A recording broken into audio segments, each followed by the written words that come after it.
Hello, science teachers. Welcome to Real Science Challenge. I'm Kent Louie, teaching science and broadcasting from beautiful Vancouver, Canada. And today, I'm sharing a Real Science Challenge question you can do with your students, perhaps at the beginning of class as a bell ringer. And this question has students solving a real-world problem and practicing how to think like a scientist. The question is centered around one of my favorite foods, ice cream. And I can eat that stuff year-round. According to a report by the International Dairy Foods Association, and yes, it's a thing, did you know that Americans consume about 23 gallons of ice cream each year? On average, that's like 2 of these tubs per month.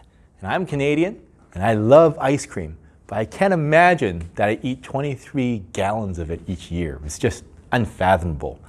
Handouts for this episode can be found at realsciencechallenge.com EP26. And be sure to subscribe to our YouTube channel.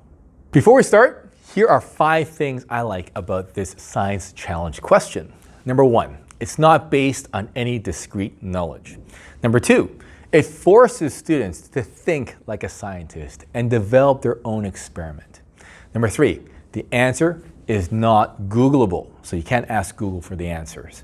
Number 4, it's relevant. It's something that students have experienced in their life. And number 5, it's open-ended. Therefore, there isn't just one answer out there. Now, I like this question so much that we use it as a challenge question for our entrance exam into our school's science honors program. And this question gauges how students can use the scientific method to think through a problem. Now, here's the question. Bob, Isaac, and George all love ice cream and open up their own ice cream parlor called Big Ice Cream Emporium. After a year of being in business, they want to use social media to promote their ice cream parlor. How might you set up an experiment to test how effective social media is on their ice cream business? Sounds simple, right? But many students struggle with the question. Many students jump right into creating a full-on social media campaign without answering the question. For example, one student wrote, "Put coupons online for the ice cream stores and see how many people come in with a coupon." The problem with that response is that it doesn't actually answer the question, which is to determine how effective social media is on the ice cream business. Thus, students need to first stop and consider what the question is asking, because it's actually got a few layers of complexity. Let's go over a couple of layers here. The first thing students need to determine when setting up their experiment is which variable or condition they want to test. This is known as the independent variable.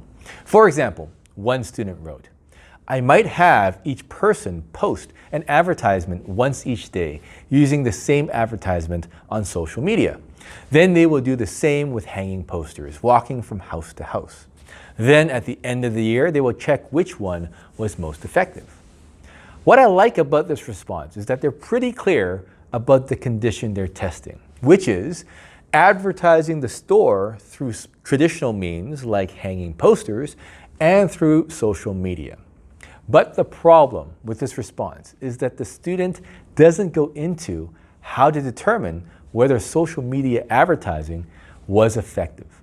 Thus, the second thing students need to determine is what to measure in order to see whether social media has an effect on the ice cream business. For example, one student wrote, "You might set up an experiment to test how effective social media advertising is on Bob and George's ice cream business by using social media advertising as well as another method of advertising, for example, flyers. And then you can compare the sales from the time when social media advertising was used and when another method of advertising was used to test how effective social media advertising is." The experiment is similar to the previous one, where social media advertising is tested against another form of advertising. But this time, the experiment measures ice cream sales as a way of determining social media effectiveness. And that's pretty cool. If you're interested in receiving similar real science challenge question packages in your email inbox on a weekly basis, visit our website to see how you can subscribe. Now, our packages have students practice problem solving using those important science and engineering practices and cross-cutting skills. And they're all linked to curricular content as well. Now that's it for today. Please leave a comment in the section below if you're trying or have tried this with your class, and be sure to subscribe to our YouTube channel.